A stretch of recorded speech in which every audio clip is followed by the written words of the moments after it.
guys, my name is Christina. I'm a homeschool mom to 3 and welcome back to my channel. So today I wanted to talk about the Read-Alouds that we're working on for this month. Of course, we started early in August, but I'm probably going to carry it through all the way until the end of September. So for our first Read-Aloud, I told myself in the morning, before we get started any of our work, I was going to just start reading a book to the kids. Read a chapter each time, and they can do whatever they want. Either they're doing crafts, or they're doing writing, or they're coloring. I just want them to be listening and hearing me read this book to them. So this was just, I pulled it off of the bookshelf, and it's working so far. The kids like it. We're reading Shiloh. I actually never read this book, but we've been reading this book. We're almost halfway through it, and the kids are enjoying it. They're listening. I'll ask questions afterwards to just see how much are you guys really listening, and they are, and they're getting it. And me and my husband agreed if we ever get a dog, and if my husband watches this, I'm holding you to it. We agreed if we ever get a dog, we're getting Shiloh because he's really cute, and he's a good family dog, is what I found out. Beagles. I think he's a beagle. He looks like a beagle, so we're going to say he's a beagle, and this is going to be our future dog someday. But the kids are really enjoying this book. The language is kind of crazy because I guess they're like really country, and they use ain't and all those kind of words that I don't talk like that. So I find myself when I'm reading this book like correcting the grammar kind of, but I know it's good for them to hear. People talk different. We don't all talk the same. So Shiloh. Hopefully we'll get done with this pretty soon because I would like to get to another read aloud. I'll show you that one. This is one I'm planning on doing. It just got from Barnes & Noble, so I'm super excited. This is the one and the only Ivan. And this is actually just on Disney Plus. I saw they put it on there. So I'm excited to start reading this book. This one looks like a much easier read. I think we'll get through it really fast, although it's really long. And I just love they have cute little pictures in there too. Shiloh doesn't have that. So the kids are really going to enjoy that. Look at him, there he is.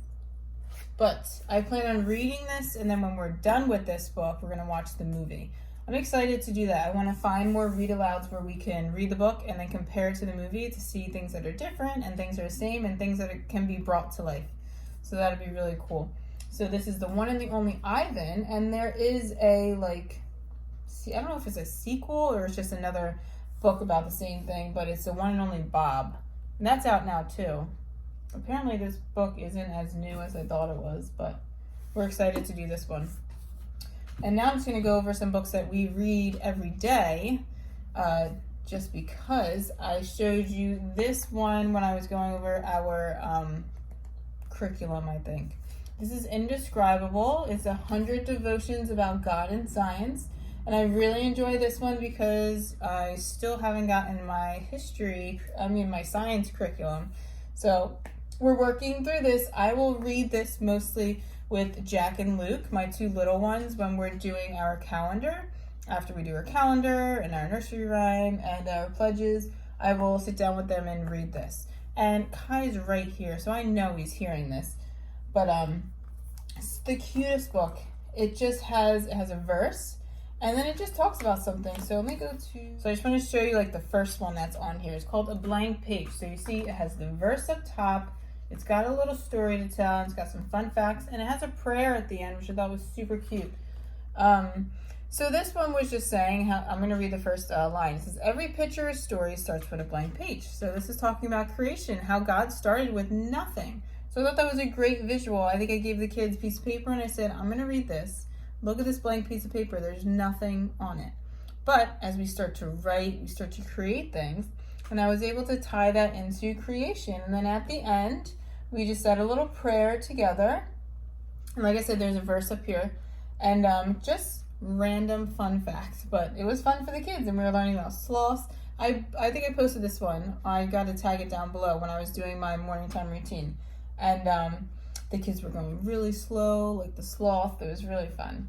And there's 100 of these. So I was planning on going back and forth with this one and then the next book I'm going to show you. But this is more of like, I want to do this every morning.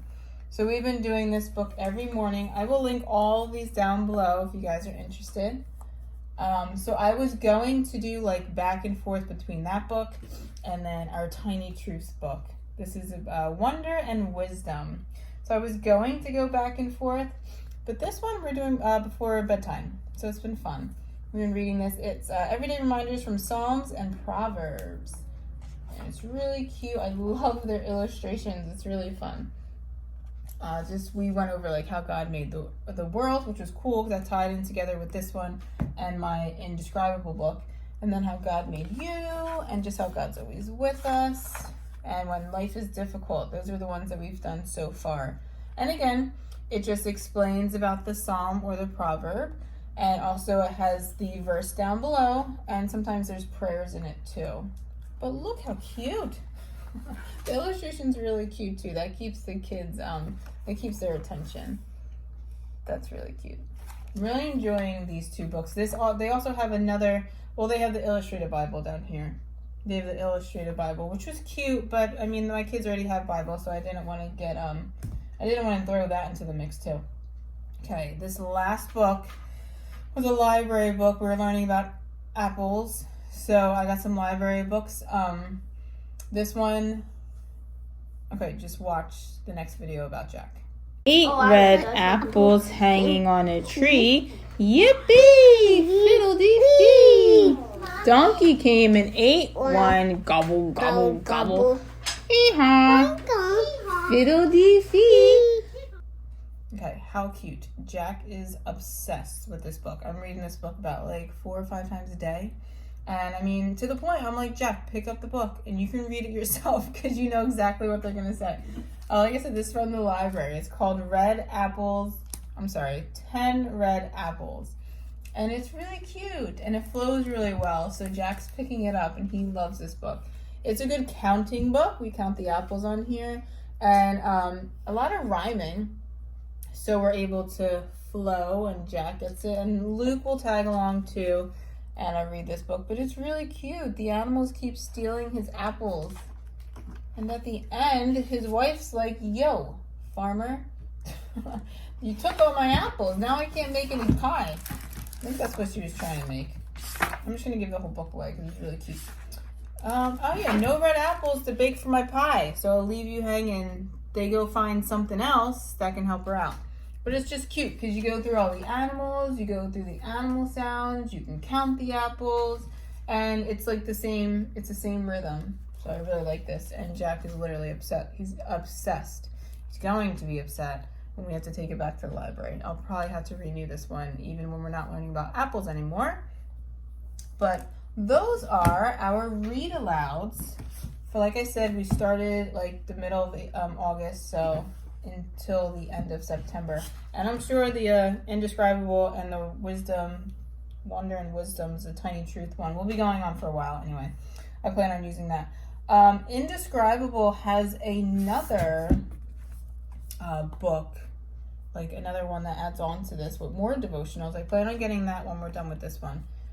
But like I said, I'll tag those all down below. Those are just some of the read-alouds that we're doing for now. Once we get to our next group of read-alouds, I'll definitely make a video about that. So check out the videos down below that I mentioned in this video. And I have everything linked for all these books in case you're interested. My email's down below if you have any questions. Instagram's down there. I'm posting every day just to see inside looks on what we're doing for the school year. If you were following me yesterday, water beads. Just want to give like a heads up there. I never knew anything about water beads. They come in this little tiny container of these little tiny balls, and I was so confused. I was like, what do we do? You put them in water, and they get big and squishy and really wet and nasty, and then you just play with them. So I put them in this little bowl, and I gave them to Luke and Jack, and what do you think is going to happen? They end up all over the kitchen floor. And then you have to pick them up. They're the hardest things to pick up. I put it outside. I put it in a little like sand table, and they just play dumping it back and forth. But water beads, what do you guys do with water beads? Because I can't figure it out. I don't understand why this is such a great toy. I know it's good for like sensory bins and stuff, but it's such a mess. So if you guys have any suggestions on water beads, how I can use them rather than just throwing them outside in a sand table and letting the kids throw them all around, in the email or DM me on Instagram, give me some ideas or comment me down below. All right, guys, don't forget to subscribe, and we will see you on Friday. See you later.